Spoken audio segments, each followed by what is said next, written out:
Madame, Monsieur, bonsoir.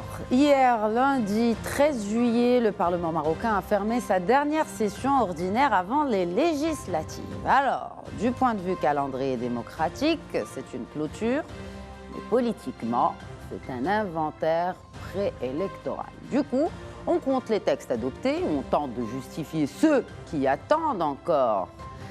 Et quid des promesses électorales? Entre octobre 2021 et mars 2026 à la Chambre des représentants, eh bien seulement près de 9 lois votées sur 10 viennent du gouvernement. Pas seulement, mais on va dire plutôt quasiment toutes les lois viennent du gouvernement, de l'exécutif. Certes, ce n'est pas propre au Parlement marocain, mais alors, quelle valeur ajoutée législative de nos élus s'ils ne produisent pas de loi?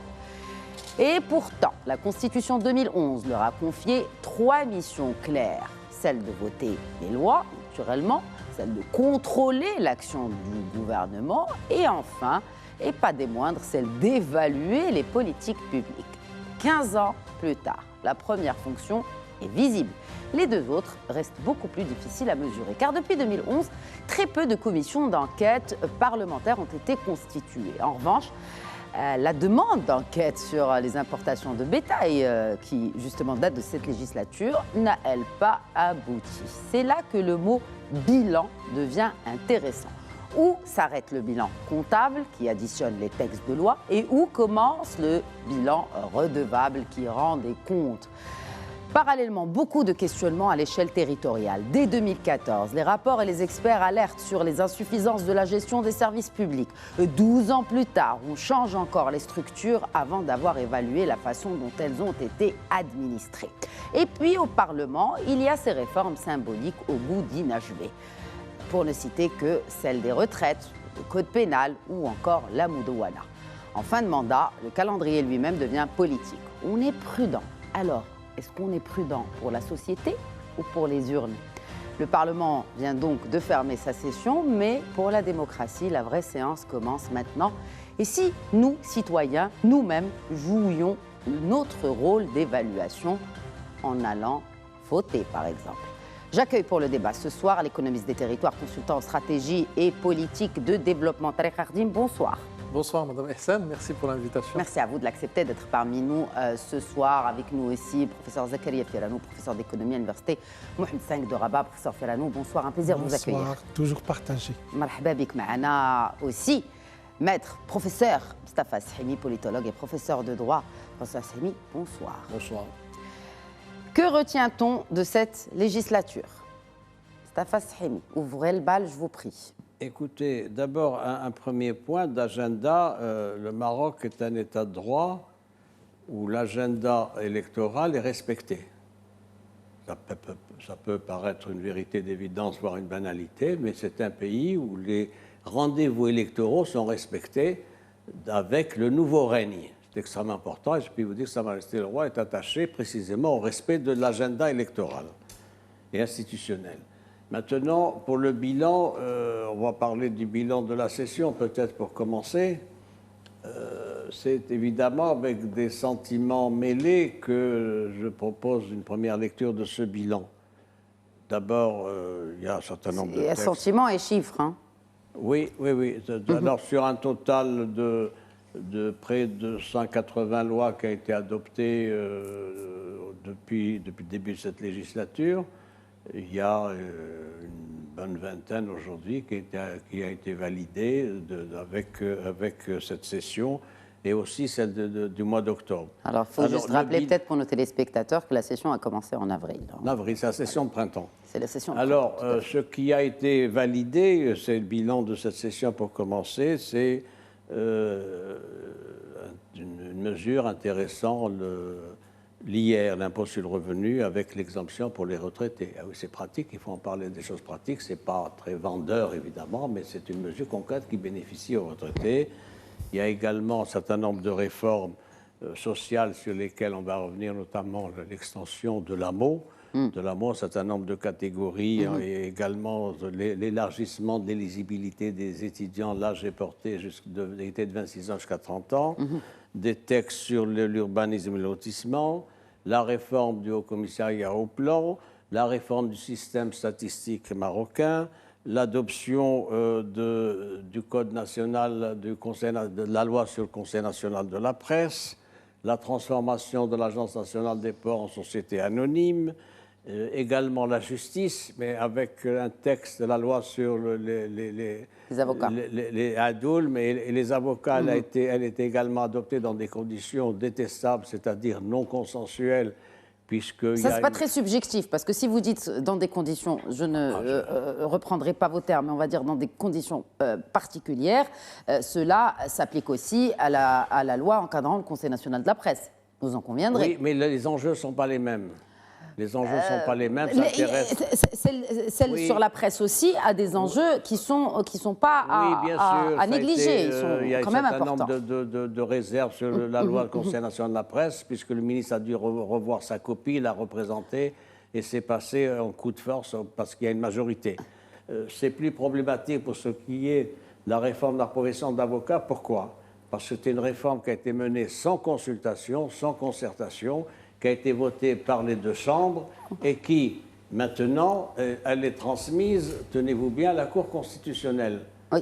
Alors c'est intéressant, ça prouve bien qu'il y a un malaise du gouvernement, il y a le vote de la majorité, mais en même temps, ce gouvernement prend conscience du fait qu'il y a les 16 000 avocats du Royaume qui sont contre cette loi qui porte un certain nombre d'atteintes au droit de la défense ailleurs, etc., et nul doute que la Cour constitutionnelle va sortir un certain nombre de dispositions. J'y ajoute une loi sur l'ordre national de la santé, de l'ordre national des médecins, qui a été réformée, et puis donc un certain nombre de mesures. Un certain nombre. Est-ce que le volume de loi traduit une efficacité politique, monsieur? Je finis pour répondre en même temps à cette deuxième question. Rapidement, je vous prie. Il y a une loi sur la transformation, la restructuration des CRI, ces centres régionaux d'investissement. Ah oui, mais c'est important. Dans la politique territoriale, c'est important. Également une loi sur les peines alternatives pour ce qui est du pénal. Mais vous énumérez ces lois. Est-ce que ça traduit une efficacité politique? On ne va pas toutes les énumérer aujourd'hui, mais est-ce que l'important pour nous, c'est l'impact au final sur le citoyen? Alors, est-ce que toutes les lois ont un impact sur les citoyens? Non. Je vous donne la réforme du HCP ou de la réforme du système statistique marocain, ça n'a pas d'impact sur les citoyens, c'est une méthodologie nouvelle qui sert surtout aux politiques publiques. La politique publique touche aux citoyens. Oui, donc indirectement, bien sûr que le citoyen est le premier concerné par ces réformes, notamment celle du HCP. Parce que quand on calcule l'indice, par exemple, des prix, est-ce que l'indice des prix tel qu'il est aujourd'hui constitué est le même que quand il a été créé au sein du HCP? C'est vrai, mais les politiques, les mesures qui ont été prises donc, dans le cadre des lois adoptées que vous avez évoquées, ont-elles un impact sur les citoyens? C'est la question du ressenti. Comment, plus globalement, le citoyen perçoit et ressent le travail parlementaire. Et c'est là qu'il y a un gros problème. Il y a un gros problème, pourquoi? Notamment le problème de l'absentéisme. On va y revenir tout à l'heure. Oui, mais c'est à se poser aussi la question, parce que vous avez parlé de toutes ces lois qui sont quand même passées. Est-ce qu'on peut encore parler d'un contrôle du Parlement sur l'action gouvernementale? Zakaria Ferrano. Bon, a priori, je pense qu'il faut vraiment innover dans la fonction parlementaire. Et je pense qu'aujourd'hui, vu ce qu'on réalise au niveau au niveau institutionnel au Maroc, il est temps de parler d'un baromètre parlementaire. Pourquoi je parle de baromètre? Parce que l'évaluation n'est pas uniquement quantitative, elle est aussi qualitative.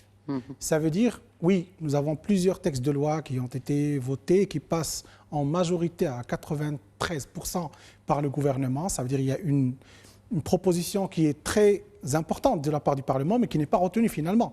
Et donc là, il y a la question de quantité, mais aussi la question de qualité. Et aussi, il ne faut pas réduire le travail du Parlement uniquement à proposer des lois. Il y a également un travail d'autres missions du Parlement, entre autres l'évaluation des politiques publiques, ou ce qu'on appelle le contrôle du gouvernement. C'est cela. Certes, dans les médias aujourd'hui, on écoute, mais ça se reste toujours en termes de chiffres. 2000 questions orales, 3000 écrites, etc. C'est des chiffres qu'on est en train d'en parler, mais on ne parle pas du outcome. Ça veut dire quel est l'impact sur le citoyen, quel est l'impact sur les politiques publiques, quel est l'impact sur les missions du Parlement lui-même. Et donc, dans ce sens, il est question de parler à la fois quantitatif, mais aussi qualitatif. Il y a une troisième mission, que généralement on en parle, mais de façon très rare, c'est aussi la mission diplomatique du Parlement. Oui. Ça veut dire des missions, je dirais la diplomatie parallèle que fait le Parlement. Et donc, ces trois blocs de missions du Parlement, que ce soit législation, évaluation politique publique et diplomatie, moi je pense qu'aujourd'hui, il faut avoir un baromètre qui permettra de suivre de façon encore plus efficace et pourquoi pas avoir des indicateurs. Parfois, il y a beaucoup d'expériences à l'international, de la Banque mondiale, il y a aussi l'expérience de l'OCDE, il y a beaucoup d'expériences qui ont mis en place des indicateurs composites qui permettent d'évaluer l'action parlementaire de façon un peu, je dirais, concaténée ou avec une certaine agglomération de plusieurs éléments qu'on doit prendre en considération à la fois quantitatif et à la fois qualitatif. Pourquoi si peu de commissions d'enquête depuis 2011 ? Très bien. Pourquoi si peu de commissions d'enquête? Si on va parler de contrôle, parlons des commissions d'enquête. Parce qu'en plus, ça fait l'actualité. On est une émission d'actualité. Oui. Il y a eu cette requête d'enquête qui n'a pas abouti. Je le disais dans mon introduction. Très bien. Maintenant, il faut parler. Il faut prendre, je dirais, les deux revers de la médaille. Premièrement, le fait que les lois passent par le gouvernement et ils ont une majorité au niveau parlementaire et ça permet un peu de stabiliser l'action parlementaire, c'est une bonne chose. Ce n'est pas une mauvaise chose parce que ça permet de donner cette confiance par rapport à la législation au niveau marocain. N'oublions pas qu'il y a des dates qu'il faut respecter. On parle des lois et de la loi de finances. Toujours, le Maroc a réussi à respecter le deadline de la loi de finances. On n'est jamais tombé dans un problème budgétaire qu'on peut voir dans d'autres pays. Donc là, cette stabilité, elle permet en quelque sorte de rassurer l'investissement et rassurer aussi les partenaires internationaux. Ça veut dire que nous avons des politiques qui sont sur les rails. Donc ça, c'est une très très bonne chose et aussi positif. Maintenant, le revers de la médaille, c'est quoi? C'est qu'avec cette majorité parlementaire, nous avons moins de missions qui permettent un peu de contrecarrer ou de contrôler le gouvernement dans des politiques qui sont mises en place. Par exemple, vous l'avez cité de façon très directe, moi, en tant que Marocain, je me pose la question. Nous avons 8 mesures qui ont été mises en place pour la question du cheptel marocain, 8 mesures qui ont coûté de façon budgétaire des sommes phénoménal, on parle de 13 milliards de dirhams, on parle de chiffres encore plus importants. Il était question que le Parlement utilise je dirais, ses prérogatives en matière d'évaluation de politique publique et dire ce qui s'est passé réellement dans cette question. Maintenant, les questions de politique et les questions de majorité, minorité, questions aussi, je dirais, des enjeux politiques, je pense que ça n'a pas abouti comme le veut le citoyen marocain et jusqu'à présent, nous n'avons pas de réponse. Et là, il faut assumer ses responsabilités par rapport à ces questions-là. Oui, mais assumer ses responsabilités, c'est accepter aussi d'avoir une Voilà, mais nous avons les élections, ils sont sur... mais est-ce qu'il n'y a pas des pouvoirs constitutionnels qui restent encore insuffisamment utilisés, Mostafa Sahimi? Parce que le Parlement doit aussi jouer son rôle de contrôle et d'évaluation des politiques publiques, bien qu'il y ait un département ministériel, et c'est là quand même un point paradoxal, il y a un département ministériel qui porte le nom de l'évaluation des politiques publiques. Je dis bien qu'il porte le nom. Aucune politique. Je dis bien qu'il porte le nom parce qu'on n'en a pas vu réellement d'action d'évaluation de politique publique de ce département. Oui, Mostafa Sahimi, est-ce que les pouvoirs constitutionnels que la Constitution confère aux parlementaires ne sont pas si bien exploités, utilisés? C'est un passif à mettre donc dans le chapitre de cette législature. Vous avez fait référence à la question de la commission d'enquête. Il n'y a pas eu de commission d'enquête au cours de cette législature. Et le gouvernement a proposé, en bottant en touche, une mission d'information. Évidemment, les attributions ne sont pas les mêmes. Tout ça parce que le gouvernement ne voulait pas rendre des comptes sur l'utilisation qui a été faite de l'aide exceptionnelle, de l'argent public, de l'argent des citoyens. Parce qu'il s'agit d'exonération, il s'agit d'aide aux importateurs, il s'agit d'aide pour le bétail. Voilà. Donc tout ça, ça a coûté plus de 13 milliards. Et voici que le chef du gouvernement annonce encore 12 autres milliards supplémentaires d'aide parce qu'il faut le dire. Oui. Et il ne faut pas oublier que depuis 2022 jusqu'à 2025, nous avions 8 mesures. Oui. Ça veut dire que ce n'est pas une question aussi simple. C'est beaucoup d'argent. J'y vois une difficulté. Pourquoi le gouvernement est rétif pour ce qui est des commissions d'enquête, pour ce qui est de cette subvention de 13 milliards que vous avez évoquée? Parce que je crois que c'est la conséquence d'une sorte de privatisation des politiques publiques. C'est-à-dire, il faut le dire clairement, il y a des conflits d'intérêts et ce gouvernement n'a pas intérêt donc à lever le voile sur les conflits d'intérêts qui ont miné les politiques publiques depuis des années. Je vais faire référence au prix des hydrocarbures, vous savez, qui a été sanctionné par l'ancienne direction du Conseil de la concurrence. Et oui, il faut le dire. Et donc, il y a là un problème. Deuxième problème, la mission de contrôle. La mission de contrôle se traduit par quoi? Ça se traduit par des commissions d'enquête, se traduit par questions écrites et orales, et des milliers, des dizaines de milliers de questions écrites. Ça ne mange pas de pain, c'est secondaire, malheureusement, ça ne donne pas lieu à des débats. Ça se traduit aussi par une évaluation des politiques publiques. Comme c'est une majorité arithmétique, évidemment, elle va marcher au sifflet, si je puis dire, et donc elle ne va pas s'atteler à des contrôles des politiques publiques. Il y a un dernier point aussi pour ce qui est de cette insuffisance, c'est la crédibilité de cette majorité. Il y a une majorité arithmétique de 268 sièges, c'est plus de la majorité, c'est 70 sièges de plus que la majorité absolue qui est de 198, et c'est une majorité, vous savez, dans le vocabulaire de la Ve République gaulliste, on appelait ça les godillots. Les godillots, c'est-à-dire ceux qui marchaient au sifflet, etc.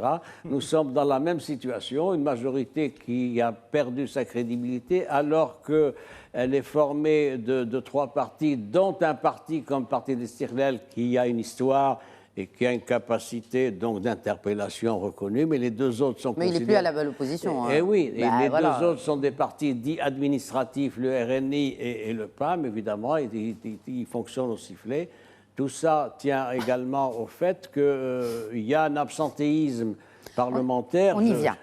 On y vient à l'absentéisme. Voilà. On y vient. On va quand même faire intervenir Tariq Hardim. Comment? Parce que Seyfi El Hannou a évoqué tout à l'heure un point très important, c'est on ne parle pas de quantité, mais de qualité de l'action législative. Est-ce qu'on peut évaluer? Si oui, comment on évalue les politiques sans indicateurs indépendants?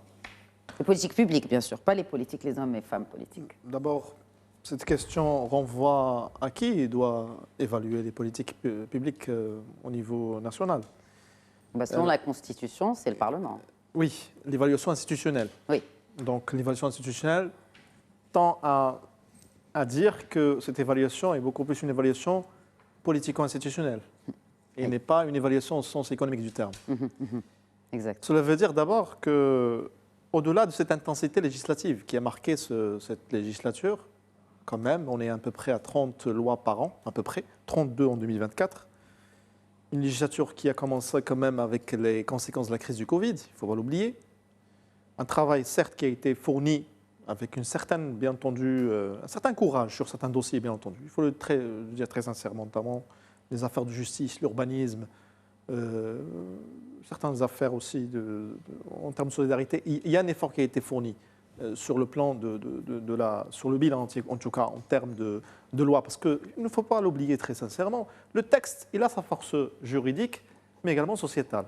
Il peut changer les esprits, il peut changer la manière de concevoir une politique publique. Maintenant, vous parlez de l'évaluation. En absence d'indicateurs, oui, d'indicateurs chiffrables, sachant que, bien entendu, sur les 3 socles de cette législature, on va dire l'État social, nous avons quand même des indicateurs qui expliquent comment, mais ce sont des indicateurs de réalisation. Ce ne sont pas des indicateurs de résultats ou d'impact. Alors, pourquoi évaluer davantage les moyens que les résultats? Oui, mais voilà, c'est une approche qui est... Pourquoi je vous le dis très sincèrement? Parce que la majorité que vous avez devant vous au Parlement représente également la majorité que nous avons au gouvernement. Et ceci, certes, c'est l'enjeu démocratique qui est en jeu, mais ça n'empêche que ces 80% à peu près des textes adoptés durant cette législature montrent qu'on est au début d'une forme de transformation, en tout cas du modèle redistributif, ne serait-ce que sur le premier point, celui de l'État social. C'est-à-dire, en fait, on est en train de chercher de nouveaux mécanismes en termes de ciblage de la population, notamment sur l'État social, ciblage de la population en matière des aides directes. C'est un ciblage, certes, qui a montré ses limites. On a vu comment on est passé d'un ciblage basé sur le modèle ancien de la législature avec le nouveau ciblage actuel avec le registre social unifié. Et c'est un ciblage qui, certes, s'inscrit dans cette réforme de l'État social, mais qui nécessite une forme d'évaluation. L'évaluation ne peut pas se faire que sur ces 5 ans. Il faut faire une forme d'évaluation sur les 10 dernières années pour qu'on puisse un petit peu voir est-ce que ce modèle-là pourrait nous donner des réponses à d'abord au problème du budget de l'État, parce qu'en fait ces aides-là viennent du budget général de l'État. Donc certes, on parle d'une certaine stabilisation des indicateurs macroéconomiques au niveau national, mais ceci ne se traduit pas, notamment dans le pouvoir d'achat. Tout à l'heure, vous parlez de ces mesures-là, en quoi quiconque des citoyens. Moi, j'interpelle le pouvoir d'achat aujourd'hui. La question de la classe moyenne, normalement, le rôle du pouvoir législatif, c'est aussi interpeller toutes les catégories socio-économiques. Mais du une pays. majorité, est-ce qu'elle peut interpeller un gouvernement? Elle est censée l'interpeller, mais aujourd'hui, Oui. c'est le contraire qui se fait. C'est-à-dire, on va encore réconforter. On voit que la majorité interpelle le gouvernement vers la fin de la mandature. Il faut quand même le signifier et le relever. C'est-à-dire qu'on voit que on se prépare peut-être aux élections en interpellant le gouvernement sur des actions entreprises durant 5 ans.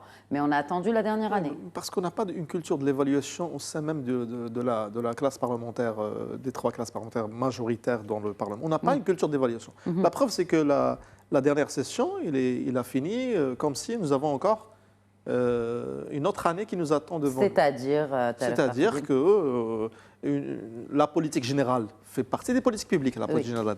C'est-à-dire qu'on a présenté les principales réalisations, il y avait des questions orales, et puis plusieurs, en fait, on est en train encore d'interpeller plusieurs ministres sur les différents secteurs, mais on n'a pas le sentiment que nous sommes à la fin de cette mandature. C'est-à-dire, en fait, normalement, on est à moins de 3 mois on est à un mois, presque 2 mois. Oui, même pas. On est à 2 mois, exactement. À 2 mois presque jour pour Mais ça ne trompe personne. Est-ce que vous pensez que ça trompe les citoyens? Et on n'a vraiment pas l'impression qu'on est dans... Parce qu'on n'a pas de culture d'évaluation institutionnelle, enfin, culture d'évaluation même politique. Et ceci pose le problème de la mécanique institutionnelle devant des dossiers qui sont encore en suspens, il faut le dire. Parlons-en. Certains dossiers qui sont en suspens. Le code pénal. La réforme des retraites. La réforme des retraites, effectivement. La Moudouena. C'est-à-dire cette logique préélectorale pose... C'est-à-dire, en fait, on est en train d'éviter les réformes, surtout les réformes impopulaires, la question de la retraite. Mais est-ce que c'est une prudence vis-à-vis des urnes ou c'est une prudence vis-à-vis de la société, quand on parle de la Moudouena, par exemple? C'est une prudence vis-à-vis des urnes, très sincèrement, électorales. Parce qu'on est en train de jouer sur les urnes électorales, on est en train de, essentiellement, mais pas du tout envers la société, absolument pas. C'est-à-dire que l'arbitrage politique, il reviendra aussi sur certaines lois. Donc on parle d'un temps politique qui nuit au temps législatif. Les lois sensibles, la justice, les libertés, malgré tout ce qui a été fait, l'affaire des Erdoul, mais pas que, des avocats, le dernier code. Exact. La saturation législative, cette intensité législative que nous avons devant nous ne se traduit pas dans le débat politique. Il y a une forme d'absence d'un débat politique. C'est-à-dire, et ceci, c'est-à-dire, mais les citoyens qui connaissent bien, au niveau territorial, qui connaissent bien les formations politiques qui se font actuellement au niveau électoral, on est en train de les voir un peu, de l'opposition, de la majorité, ça met mal à l'aise les citoyens et ça remet en cause le rôle du Parlement dans la mise en place des mécanismes suffisamment, en fait, suffisamment clairs sur les dossiers qui sont en suspens, notamment le dossier des hydrocarbures, le dernier dossier des cheptels, etc. Vous pensez que l'affaire du bétail méritait une enquête parlementaire? Bien entendu, mais cela veut dire que, en fait, l'opposition n'était pas forte, n'était pas solidaire. L'opposition sur plusieurs dossiers n'était pas du tout solidaire. Pourquoi? Et c'est ça qui fait que, aujourd'hui, parce que l'opposition, il n'est pas solidaire d'abord parce que, pas seulement par rapport au nombre, mais aussi par rapport à la qualité de plusieurs dans les commissions, sa place dans les commissions. Il y a une commission, je pense, qui est présidée par un membre de l'opposition. Mais tout ça, ça remet en cause. Alors qu'on est devant une majorité qui est écrasante, certes, qui a continué à être solidaire dans plusieurs sessions et qui montre qu'aujourd'hui, on est devant un paysage politico-parlementaire qui nuit à la qualité du débat politique au niveau des citoyens, au niveau médiatique également. Alors, en parlant de niveau médiatique et des médias, il y a eu cette sortie du chef du gouvernement et surtout ce terme qu'il a utilisé sur la redevabilité. Alors, qu'est-ce que la redevabilité déjà, professeur Sahimi? Est-ce que ça suppose de reconnaître ses échecs? Est-ce que la redevabilité se limite au bilan chiffré? C'est ce qu'on évoquait tout à l'heure par rapport au nombre de lois qui sont passées. Qu'est-ce que la redevabilité? Voilà, ça c'est une question. C'est le fait de rendre des comptes. Alors, de manière transparente, et donc les politiques publiques se doivent rendre des comptes. Le problème de la redevabilité, c'est d'ailleurs dans la Constitution. des comptes comptables, en chiffres. Des comptes publics. Non, c'est-à-dire, qu'est-ce que... Oui. Ah oui, c'est-à-dire ils ont en charge la gestion d'un budget, qui est le budget de l'État. Ce budget doit être évalué. Évaluer, ça veut dire la régularité des procédures, la transparence des comptes, etc. Par qui? Notamment par le Parlement. Oui. Alors, il y a d'abord une procédure qui est la loi de règlement, qui est prévue par les textes, qui est une loi sur l'exécution de l'exercice précédent. En général, c'est le deuxième exercice précédent. Elle est votée d'ailleurs en 2 heures parce qu'il n'y a pas de débat, ça n'intéresse personne, etc. Je vous interromps, je vous laisse finir. Justement. On a avec nous un professeur d'économie. Est-ce qu'une loi de règlement doit être votée en 2 heures? Quelle question. Bon, normalement... Je reprends les, voilà, je reprends les dires de... Normalement, c'est la loi la plus importante qui montre ou qui met en place la posture de la loi de finances. Et toutes les décisions qui sont prises après sur un peu la nomenclature de la loi de finances et tout ce qui va se passer, c'est au niveau de la loi des règlements. Et ça permet également de faire, je dirais, ça constitue la pierre angulaire de l'évaluation des politiques publiques. Et entre autres, la politique budgétaire, parce que la loi de finances, permettez-moi de le dire, ce n'est pas des chiffres, ce n'est pas des tableaux, c'est des choix politiques qui ont été prises en compte, que ce soit au niveau fiscal, au niveau des exonérations, au niveau des dépenses publiques. C'est des choix qui permettent de généraliser ou de résumer toute la logique, du gouvernement. Entre autres, même lorsqu'on parle de la protection sociale, les budgets qui sont alloués sont dans la loi de finances. Et donc la loi de règlement, je pense que c'est une loi qui est très très importante et qui méritait de prendre le temps nécessaire pour pouvoir en débattre. Et ça, c'est une réponse directe. Hein. On ne peut plus direct, comme d'habitude, Siferano. Oui, c'est Mustafa Srimi, je vous laisse finir votre propos. Je suis familier du travail parlementaire depuis longtemps, vous le savez, et je puis vous dire que la loi de règlement, c'est des milliers de pages qui arrivent. Ce n'est pas 20 pages, ce n'est pas 20 feuillets. C'est des milliers de pages avec des dossiers, annexes, etc. Voilà. Alors, évidemment, nos députés ne sont pas armés pour se pencher sur des milliers de pages d'application de la loi règlement. Donc, c'est voté en quelques heures, je le maintiens. Il y a beaucoup de gymnastique dans la loi de règlement, et mon distingué collègue économiste le dira mieux que moi, c'est qu'il y a beaucoup de passages de variations de chapitres. Il y a une loi de finances qui est votée sur un certain nombre de points, des chapitres, des affectations, et puis ensuite, il y a le gouvernement qui s'arrange pour faire passer des fonds d'un chapitre à un autre, etc. Ça, ce n'est pas contrôlé par le gouvernement. Problème posé maintenant, le problème posé, c'est le problème de la gouvernance. Pourquoi ce gouvernement pratique-t-il cette forme de gouvernance? Il n'est pas ouvert au dialogue et à la concertation. Il y a évidemment le code du travail, la Moudawana, etc. Le droit de grève, il est passé, le droit de grève. Il est passé, mais dans quelles conditions? Oui, mais il est passé, la loi est passée. Il y a le texte, oui. C'est très bien, c'est un coup de force. On peut tergiverser pendant des heures. Le résultat est le même. La loi sur les avocats, elle est passée. Le droit de grève, il est passé. Donc, au final, ils sont efficaces. Cette majorité est efficace. Il y a un texte sur le droit de grève qui est aujourd'hui dans notre droit positif, c'est-à-dire qu'il s'applique. Le problème est de savoir est-ce qu'il va s'appliquer de quelle manière, compte tenu du reflet des organisations syndicales. Eh oui, c'est la pratique. Et donc, où sont-elles d'ailleurs? Écoutez, elles sont là où elles sont, c'est-à-dire qu'elles sont dans un... Parce qu'on a parlé de l'opposition, fais-nous les syndicats. Où sont les syndicats? Les syndicats sont dans une sorte de ghetto, il faut le dire. Les syndicats ne sont pas écoutés, ils n'ont pas voix au chapitre. Et ils n'ont pas d'autre choix que de claquer la porte, etc. Et de ne pas voter, de refuser de s'associer à des réformes qui sont des réformes en trompe-l'œil.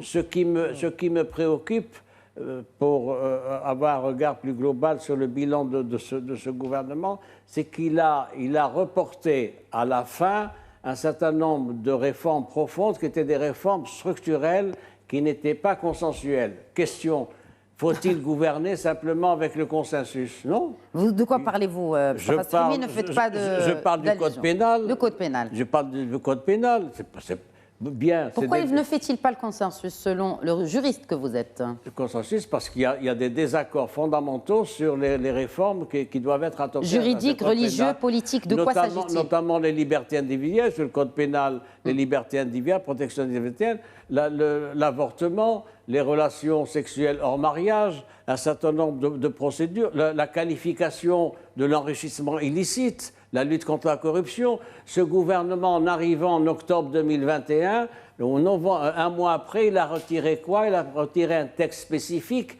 du Code pénal sur la sanction de l'enrichissement illicite. Et l'actuel ministre de la Justice s'en était sorti par cette pirouette en disant oui, mais nous allons intégrer ça dans le Code pénal, ça sera réforme globale. Nous arrivons en fin de législature, il n'y a pas de réforme du Code pénal parce que ça bloque, notamment sur des questions sociétales que j'ai évoquées et individuelles, mais aussi sur la lutte contre la corruption. Savez-vous quel est notre classement pour ce qui est de la corruption? Nous sommes 99e. Sur 140. Tout à fait. Oui, 190. Nous avions une meilleure position, voici 5 ans, voici 6 ans, nous étions soit 78e. Le recul, eh oui, moi je travaille sur des chiffres. Autre point aussi, je suis pas le contraire. La réforme du code de la famille, la douane, voilà un grand chantier royal qui a été lancé dans des conditions particulières. Mais est-ce que c'est les parlementaires? C'est aux parlementaires de décider sur la Moudouana, c'est Non, c'est le gouvernement. Ce dossier, il est dans les tiroirs du gouvernement depuis décembre 2024. Depuis décembre 2024. Oui, mais vous connaissez, non, il faut rappeler peut-être la chronologie sur la Moudouana. Ça a été décidé par le roi qui a créé une commission, qui a travaillé pendant un an, qui a écouté une centaine de personnes, qui a reçu une centaine de mémoires, qui a fait un travail exceptionnel. Ça a été soumis à Sa Majesté pour validation. Sa Majesté a validé en disant il faut continuer, il faut finaliser ça. Il faut soumettre au Conseil des Ulémas. Vous avez oui, Conseil des Ulémas. Le Conseil des Ulémas, pour l'instant, a donné un avis. Le texte est au niveau du gouvernement. Voilà des questions fondamentales. Est-ce que la Moudouana peut échapper aux calculs électoraux? Mais il faut le dire, oui, avec tous les respects, on ne peut pas demander à un gouvernement de faire tout. Moi, je crois que c'est des projets qui sont des méga-projets. On parle de la protection sociale, il y a... Non, mais sur la Moudouana. Voilà, on parle des textes en suspens. C'est ce que j'ai dit. C'est ce que j'ai dit. C'est que lorsque nous avons des réformes qui sont colossales, ça veut dire des réformes gigantesques. Moudouana, on parle du code pénal, on parle de la protection sociale qui a mérité suffisamment de lois qui ont été votées au niveau du Parlement. Oui. Nous avons aussi la retraite qui est en train aussi de transiter, je pense pour le prochain gouvernement. C'est des réformes qui sont colossales. Ça veut dire, pour moi, le gouvernement, lorsqu'il s'engage sur ce type de réformes qui sont de cette taille, c'est pour moi un peu démesuré. Ça veut dire qu'il fallait recadrer un peu le calendrier législatif. Ça veut dire qu'on ne peut pas aller sur tous les champs. Si vous permettez, j'ai mais qui paiera le prix du non-vote de ces lois-là, de ces réformes-là? Non, mais par exemple, pour la retraite, il n'y a pas de consentement jusqu'à maintenant. Il n'y a pas de consentement. Voilà, il n'y a pas de consentement. Donc, parce qu'il n'y a pas de consensus, on ne fait pas de la réforme sur les retraites. Moi, j'ai une autre... Bon, la réforme... C'est pas plaidable, ça. C'est un chantier qui a été annoncé par ce gouvernement en octobre 2021. La réforme, voilà. Voici un an encore, le chef du gouvernement et la ministre de l'Économie et des Finances avaient dit nous allons nous atteler dans les prochains mois à la réforme des caisses de retraite. C'est la même chose pour le droit du travail. Le ministre avait annoncé, le ministre de l'Emploi avait annoncé que le droit du travail allait être voté lors de cette législature. Il l'a dit devant le Parlement et ailleurs. C'est un code du travail de 2004, c'est-à-dire 22 ans. Alors, nous sommes dans cette situation où ce sont des engagements qui ont été pris, des annonces qui ne sont pas respectées. Pourquoi ? Parce que ce gouvernement, j'ai une explication. J'ai une explication, c'est la fragilité politique. Mais attention, Sisrimi, pour les réformes. Par exemple, si on parle de la réforme de la retraite, la réforme de façon uniquement paramétrique, ça ne servira à rien. Ça veut dire qu'il faut avoir une refonte de ce qu'on appelle le régime de retraite. C'est ce que demandent les syndicats. Mais maintenant, pour le faire dans un an, comme l'a promis Madame les ministres, ça c'est normalement inconcevable. Parce qu'il faut avoir tout un débat sur la question de la retraite. Justement, parlons de ça. Allez, pourquoi on est arrivé à cette situation? C'est parce qu'on a affaibli les institutions qui accompagnent les institutions officielles de l'État, les institutions du tiers secteur, le rôle de la société civile. On a affaibli ce rôle-là pendant cette dernière législature. On l'a affaibli, il faut le dire très sincèrement. C'est une politique. On a remis en cause tout le travail que fait... C'est le dialogue social qui a été remis en défaillant. cause. Fondamentalement, Oui, mais- c'est un gouvernement qui Oui. n'est pas ouvert à la concertation et qui a méprisé les syndicats. Qui a relancé le dialogue social, il Il faut a le dire. relancé sur- Qui a sur relancé quoi le dialogue social. Sur Ouais, quoi il faut dire les choses qui ont été faites, les choses qui n'ont Non, pas mais été faites. Le dialogue social était suspendu jusqu'à ce gouvernement. Oui, Oui. Mais il y avait un Faut rendre agenda. à- oui. Le dialogue social devait être semestriel sur recommandation royale, que je cite, et devait être continu n'a pas et été respecté. régulier. Ça n'a pas été le cas. Très bien. Et ces projets-là, Tariq ils doivent être accompagnés par un débat politique sociétal. La réforme de la douane, la réforme du code du travail et celui Code pénal. du code On pénal. a ce ouvert sont des- pour la mais Moudouane, ce tout le sont- monde a Oui, oui, tout participé. le monde a Non, non, non, participé. Pour le C'était- code du travail, non. C'était inclusif, pas pour Oui. le code du travail. Merci Mais de pas rappeler. pour le code du Stéphane. travail, Oui. effectivement. Mais ça n'empêche qu'on a absence d'un débat politique. Moi, je m'inquiète pour un débat politique pour toute la société, pour les citoyens. Un débat où on revient sur les fondamentaux de cet État-là. Ça remet en cause même l'appareil en fait, démocratique. Excusez-moi de vous dire qu'on a perdu ce champ-là, à part bien entendu quelques émissions qui s'intéressent à ça. Mais le débat pour la plus grande majorité de la population, il est absent. Pourquoi? Parce que les institutions qui encadrent justement des débats-là ont été affaiblies par la force d'abord de cette majorité écrasante, qui complètement, des fois, déshabille, excusez-moi Et aussi, le terme, si vous déshabille permettez, les débats aussi publics. Une culture technokratique qui n'est pas ouverte au dialogue. Et oui, il faut le dire. Non, mais bon, Ce sont on a des déjà eu un responsables chef qui de sont gouvernement pas ouverts au technocratique dialogue. et qui était ouvert au dialogue, pour ne citer que Cédric Zito, par exemple. Tout à fait. Oui, Oui, mais ce n'est pas le même contexte. attendez, On n'est avec plus une- dans le même avec une- contexte. Même On n'est quand plus dans bien le même même, contexte. c'est-à-dire est-ce que la technocratie tait le dialogue politique? Bien entendu que... Non, bien entendu, non. Mais maintenant, c'est le contexte qui fait qu'aujourd'hui... Quel contexte, Tariq Rafik? contexte- C'est la sécheresse, c'est le post-Covid, c'est la guerre en Ukraine, c'est le détroit d'Ormuz, c'est le vieillissement bon. de la population, on n'en parle pas Bien assez, sûr, donc la réforme des retraites peut-être s'impose. le dividende en transition, certainement. Peut-être, on n'est plus... Oui, effectivement, on n'est plus dans la même... Les jeunes aujourd'hui ne sont plus les mêmes. Les jeunes de 2011, ce n'est plus les jeunes d'aujourd'hui de 2020 ou de 2025. C'est une Qui jeunesse s'intéressent numérique. Est-ce qu'elle effectivement. peut renouveler Une l'offre jeunesse politique, numérique par qui exemple? peut justement faire l'affaire, mais C'est-à-dire qui ne joue pas sur ces débats-là. On ne va pas trouver une jeunesse aujourd'hui qui s'intéresse à ces grands débats. Vous avez dit des débats gigantesques. On ne les trouve pas dans la scène parce qu'on ne leur a pas donné la possibilité justement de discuter davantage sur ces problématiques-là, de les encadrer d'abord sur ces affaires-là et qui Ça, les c'est concernent. le rôle des partis Avant nous. politiques. hein. Alors là, bien entendu, Majorité les- comme les opposition. partis politiques avec leur formation actuellement, excusez-moi, Vous parlez de majorité ou d'opposition? Mais peu n'importe la majorité ouais, qu'en opposition. ouais, C'est-à-dire ouais. sur l'offre politique aujourd'hui, la manière avec laquelle on fait les choix, ça remet en cause carrément. élites Mais bien entendu, bien entendu. Les candidats? Bien sûr. Parce qu'on est en plein bien mercato, entendu. il faut le rappeler. hein, Exactement, aussi. on est en plein Là, mercato, ça commence exactement. à bouger de part et Exactement. d'autre. Dans tous les territoires, pratiquement, exactement. Mais alors, la question qui se pose d'elle-même hein, et qui s'impose aussi, parce qu'on est à 2 mois des législatives, est-ce que le prochain scrutin va permettre une véritable reddition des comptes à travers le vote? Voilà. Si vous permettez, Vous êtes qualifié, là. voilà, sur ma remarque tout à l'heure que j'allais faire, ça rebondit sur votre question. Ouais. C'est que ce que nous vivons aujourd'hui sur la scène politique et aussi en termes de politique publique, c'est ce que je peux appeler un glissement institutionnel. Nous sommes dans un glissement institutionnel. Je m'explique sur le Oui, terme. oui, oui. Glissement institutionnel, ça veut dire que si vous regardez la constitution marocaine, vous allez trouver les quatre premiers titres et vous allez trouver le pouvoir législatif, vous allez trouver le pouvoir exécutif. Oui. Ça veut dire, et vous allez trouver le pouvoir judiciaire, etc., etc. Nous avons ces 3 types de pouvoirs qui doivent être indépendants. Et normalement, chacun doit faire ses fonctions. Le Parlement a des fonctions qui sont claires. Et malheureusement, aujourd'hui, nous avons ce glissement institutionnel. Ça veut dire lorsque le gouvernement veut quelque chose, il la fait passer directement dans le Parlement. Il n'y a aucune opposition. Il n'y a même pas la question de contrôle ou d'évaluation de politique publique. Maintenant, ce glissement institutionnel, il est en train d'envahir toutes les institutions, que ce soit la société civile, que ce soit aussi les autres institutions. Et nous sommes rentrés dans une logique où les fonctions clés de chaque institution, ils sont en train d'être oubliées. Exemple, le déplacés. Parlement, ou déplacé. Et donc là, Le scrutin, ou le prochain scrutin, moi je pense qu'il faut revenir dans le cœur de la Constitution. Et chaque pouvoir devra faire sa mission qui lui est adressée. Le Parlement, il doit faire la législation. Il doit contrôler le gouvernement. Il doit faire l'évaluation des politiques publiques. S'il n'a pas les moyens... Même s'il a une large majorité. Mais attention, vous êtes un parlementaire, vous rentrez dans le Parlement. La Constitution, elle est claire. Oui, mais lorsque vous faites partie du même si vous... du Oui, parti c'est de ça. majorité, d'un des trois partis de majorité. Même Comment si- une majorité peut enquêter? Yallah, carrément. Est-ce qu'une majorité peut enquêter sur un gouvernement? Est-ce qu'une majorité parlementaire peut enquêter sur un gouvernement? Maintenant, se tromper sur une politique publique, ne pas arriver à ses objectifs, est-ce que ça porte atteinte au pays ou aux personnes?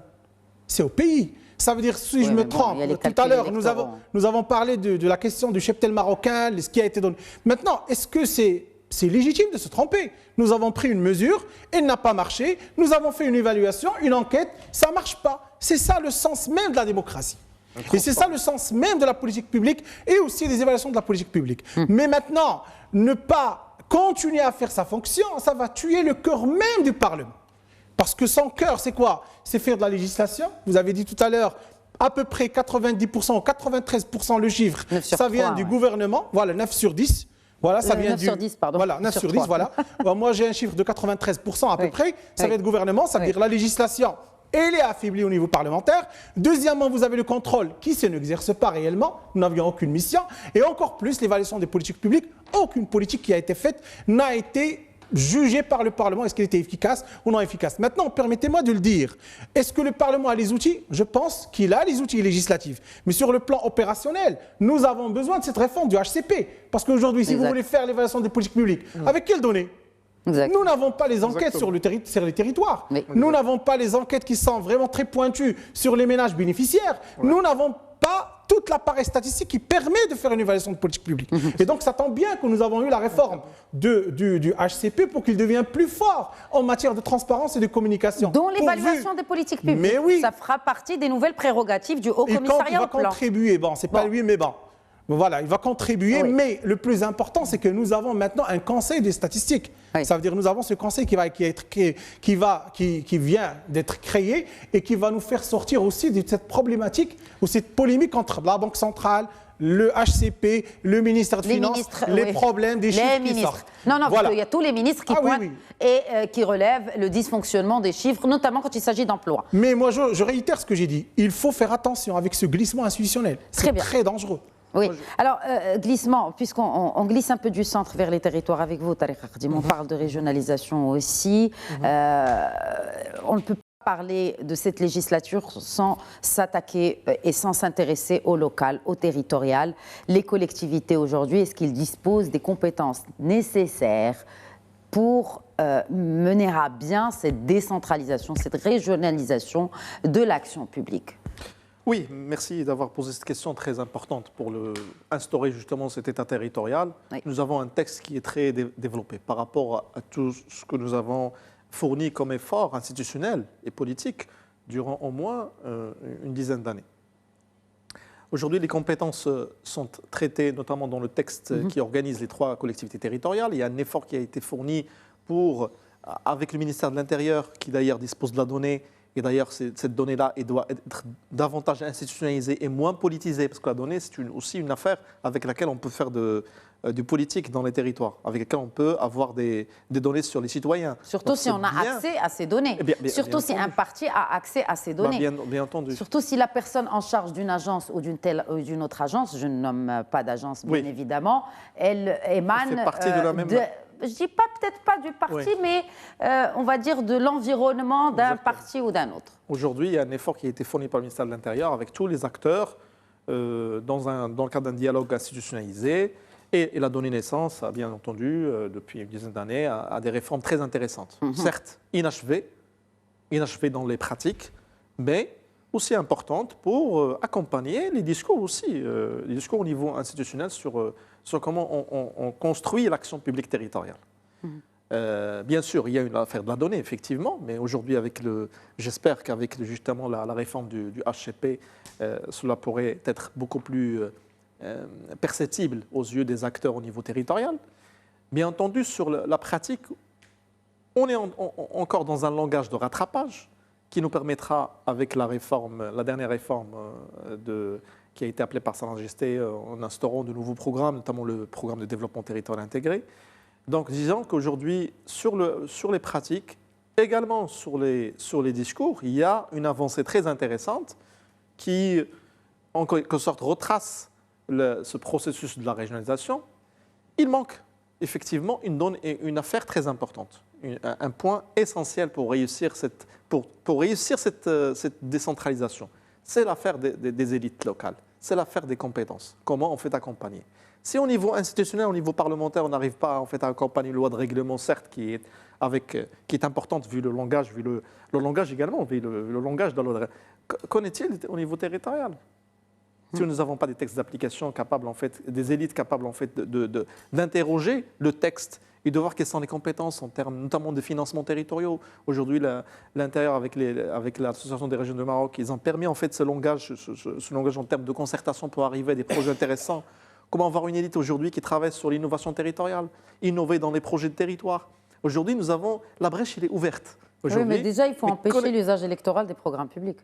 Alors, l'usage électoral des programmes publics, effectivement, là, c'est une affaire très sérieuse. Là, cette question, elle est très sérieuse, effectivement. Mais, à la différence au niveau national, c'est qu'au niveau territorial, je parle des actions qui sont au niveau des entretenues dans le cadre soit des PDR, des programmes de développement régional, soit des programmes qui ont été pilotés au niveau territorial, au niveau des régions. L'appareil, il est tellement bien maîtrisable qu'on a deux têtes au niveau territorial. C'est-à-dire on a la tête de l'élu et la tête du gouverneur. C'est ça qui fait qu'en général, en termes de prise de décision, il y a une forme de consensus, il y a une forme de concertation. Et de contrôle. Et bien entendu, de contrôle, qui fait que sur certaines pratiques aujourd'hui, il y a un travail qui se fait. On ne va pas dire que cette décentralisation n'aboutit pas, mais peut-être la vitesse avec laquelle il faut aller doit être davantage en fait accentuée avec la disponibilité des données au niveau territorial, avec la mise en place des indicateurs territoriaux dont vous avez à plusieurs reprises rappelé. Oui. Et qu'aujourd'hui, je pense que dans les années à venir, on aurait véritablement pu arriver à concevoir des programmes territoriaux en bonne et due forme. Maintenant, il manque le projet de la déconcentration. Résultats, on le répète, accès résultats. Si effectivement, au niveau territorial, la réforme aboutit, telle que l'a appelé de ses voeux le souverain, alors pourquoi ne pas appliquer cela sur l'exécutif au niveau central? Alors, la déconcentration. Le projet de la déconcentration aujourd'hui, il y a encore beaucoup de secteurs qui n'arrivent pas en fait à mettre en place une feuille de route très, très claire. Oui. Il y a beaucoup de secteurs auxquels... Alors, la fois dernière, on a discuté de cela. Le premier secteur qui a mis en place ça, c'est le ministère de l'Intérieur. Mais il y a certains secteurs qui ont avancé sur ce dossier-là, mais d'autres non. Donc, deux affaires encore à faire aboutir. La question des élites locales. Oui. Comment préparer les élites pour accompagner cette transition vers le modèle territorial réussi, et la question de la déconcentration administrative qui doit être généralisée sur tous les territoires. Est-ce que le prochain Parlement sera plus représentatif ou simplement différent? Mostafa Sahimi. D'abord, ceci. Vous posez la question du prochain Parlement. Ça veut dire qu'il y aura des élections. Inch'Allah, ben oui. Oui. Ça ne veut pas dire qu'il y aura des élections. Les élections sont dans 2 mois. Mais oui. Avec les mêmes élites. Oui, bien sûr. Et donc, qu'il y aura un débat national lors de la campagne électorale officielle qui va commencer le 10 septembre jusqu'au 22 septembre, 12 jours, et qu'ensuite va se former une majorité qui va se constituer sur la base d'un certain nombre de priorités. Tournez pas autour du pot. Est-ce que vous pouvez répondre à la question? Il me reste 2 minutes. On m'informe qu'il me reste 2 minutes. Oui, et donc, un accord. La première difficulté du prochain gouvernement, c'est quoi? C'est sa légitimité. Est-ce que nous allons vers une participation électorale significative ou pas? Donc, du coup, un Parlement pas représentatif pour vous ou différent? Il y a un problème de légitimité. Compte tenu du bilan, de l'état d'esprit des citoyens et de leurs réserves à l'endroit de ce gouvernement et de ce Parlement, je formule l'hypothèse que la mobilisation électorale sera très relative et qu'on a eu 50% en 2021, 43% en 2016. Si on arrive à 40%, c'est bien, je serai content. Deuxième observation, sur quelle base vont se faire les priorités de ce gouvernement ? Du prochain gouvernement. Je note que ce gouvernement sortant a raté quelque chose. il n'a pas utilisé le nouveau modèle de développement de mai 2021, qui est un texte fondamental. Ça, je n'ai aucune explication à ce sujet. Alors, bah si, c'est les programmes, oui. les programmes des partis. Oui, mais les programmes de partis, quand ils se déclinent, ils sont très loin des axes et du référentiel du nouveau modèle de développement. Pourquoi ne pas utiliser le nouveau modèle de développement? Pourquoi? Parce que l'approche est technocratique. Les technocrates sont rétifs à l'endroit de tout ce qui est modèle parce qu'ils pensent qu'ils savent et qu'ils sont les mieux qualifiés pour faire ce qu'ils ont à faire. Ensuite, il y a des priorités. Toutes les priorités, les grands chantiers qui ont été faits au cours de cette législature, c'est d'inspiration royale, notamment l'État social, qui est une grande avancée, un grand acquis, notamment la politique de régionalisation, etc. Oui, mais entre la volonté royale et l'opérationnalisation, il y a le gouvernement. Si, alors j'ai un vœu, un souhait en 10 secondes que je vais formuler, c'est que je souhaite Sa Majesté, lors de la formation du gouvernement, donne un certain nombre d'orientations stratégiques pour la future législature. Législature. Merci beaucoup, messieurs. Vous vouliez dire un mot, Zakaria Firano? Moi, je veux dire que simplement, que ce soit le pouvoir législatif ou exécutif, je pense que il faut que chacun respecte un peu ses prérogatives sur le plan constitutionnel, oui, et qu'on arrive à une logique d'outcome. Ça veut dire toute chose qui doit être faite doit être pour le citoyen et en faveur du citoyen. Une politique qui n'est pas évaluée sur le plan, je dirais, des outcomes n'a aucun intérêt d'exister. Exactement, orienté résultat, result oriented. Merci beaucoup, messieurs Tariq Arti, merci beaucoup. C'était un plaisir de vous accueillir.